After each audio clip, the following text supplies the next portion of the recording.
I want to go here because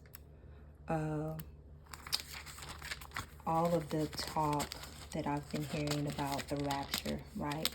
For those of you all who do not know, the term the rapture of the church is not actually word for word in the Bible, but this is a reference to that experience, okay? Let's start with, again, this is First Thessalonians, and we're going to chapter 4, and here we are, 13. But I do not want you to be ignorant, brethren, concerning those who have fallen asleep, lest you sorrow as others who have no hope. So that he's talking about, and this is the Apostle Paul talking, he's talking about people who have passed away, who are no longer physically in the bodies. For if we believe that Jesus died and rose again, even so God will bring with him those who sleep in Jesus. Okay, so believers who have passed away, when Jesus comes, they come in with. Okay, this is what I'm getting out of this. Correct me, for you Bible scholars, correct me if I'm wrong. For this we say to you by the word of the Lord, that we who are alive and remain until the coming of the Lord will by no means precede those who are asleep. Okay, so the people who are dead, they will rise first, and then those believers who are still alive will then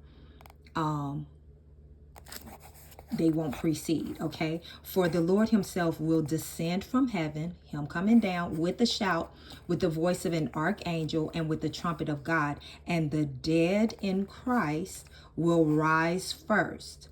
Okay, just what I just said. Then we who are alive and remain shall be caught up together with them in the clouds to meet the Lord in the air. That is the synopsis of rapture. Okay, and thus we shall always be with the Lord.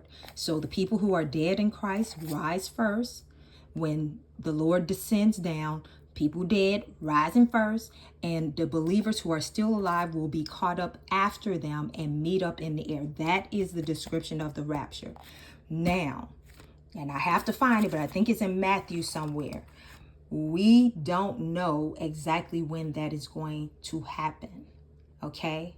So anybody that is saying that they know that it's going to happen on Tuesday, September 23rd, they are not telling the truth, because no man knows the day or the hour. Jesus himself said that. But he did give us some signs of the time. Lord, okay, I might have to do a part 2 on this. I'm gonna find the what that part is, where is it? Is it Matthew? Okay, I'll find it. But here, I'll do a part 2 on that. But I just want people, because some people are getting frantic and scared. Now, here's the thing. This same thing happened when I was a teenager. Somebody came out saying, prophesying that the rapture is happening on this particular day. And I was freaking out. I was so afraid. I was so afraid. And at the time, me and my mother shared a room, okay? And I remember I was like a junior high school senior, something like that or whatever. We shared a room. It was a big queen size bed, so you could be all the way on the other side and not realize the other person is still in the bed. But I remember waking up in the middle of the night and she wasn't there. This was around all of this rapture talk, right? And I sat straight up and I just started saying, Mama, I blew my lid. I was so afraid, and I started screaming for her. And then she was like, what?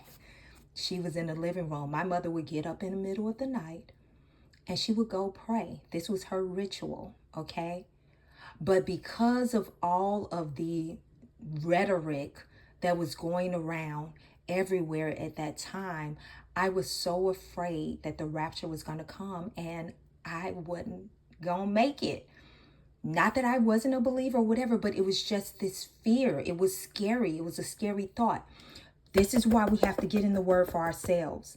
This is why we have to have the relationship with the Lord for ourselves, so that no matter what happens, you know where you stand with the Father. You know where you stand with Jesus. And if you don't, it's right in here. It's right in here. All you have to do is believe in your heart, confess with your mouth that Jesus is Lord, and then that's that.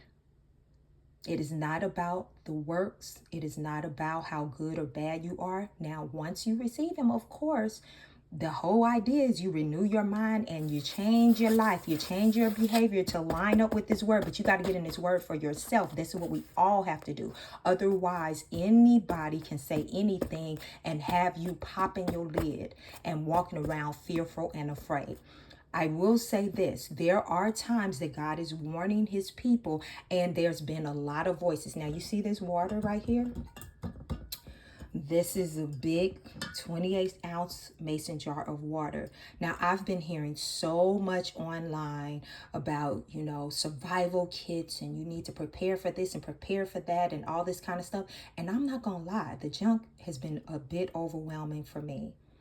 And I said, Lord, I don't know what to do. I don't even have the capacity to even think about all of this stuff right now. I got too much going on.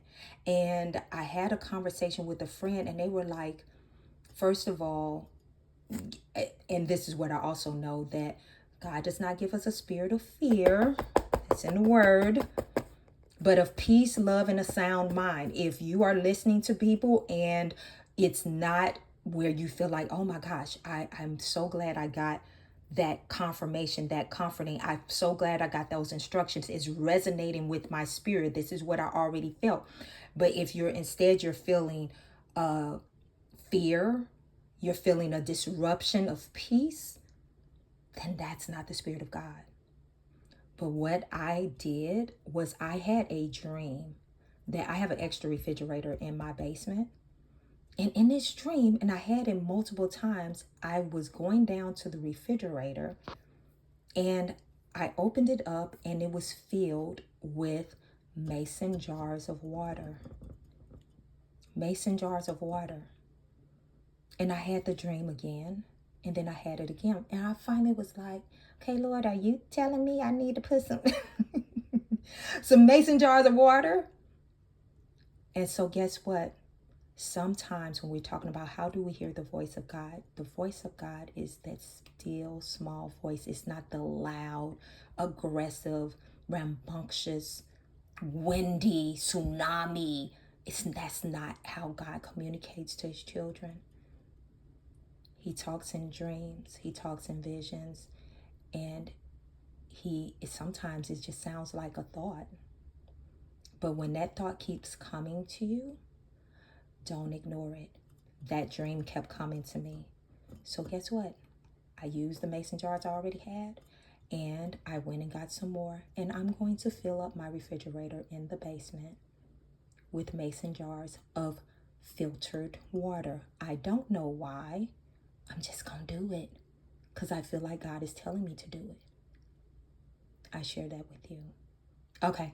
Part 2, because I want to show that I think it's in Matthew. I'll find it.